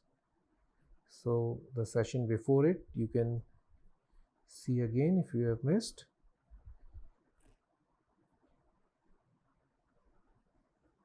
As L, L, N. Okay, so minus epsilon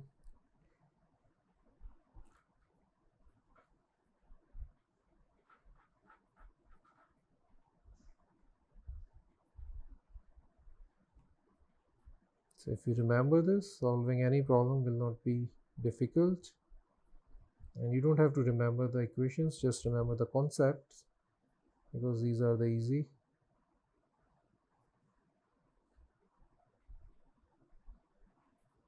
We adjust relation one direction with the other desired direction, and we are using the direction cosines for this purpose.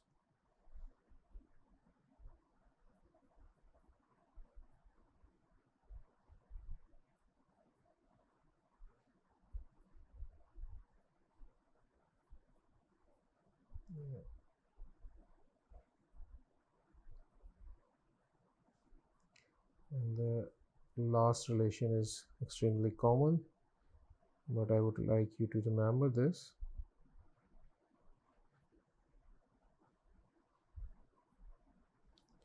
Right, so these are done, and one more thing I forgot, like in case you are measuring the strain invariant in terms of the principal strains, then using the same thing, relation as principal stresses, we can write epsilon 1, epsilon 2, epsilon 3, which is the sum of three principal strains, which is the first strain invariant. These are exactly same as what we have done in the case of principal stresses.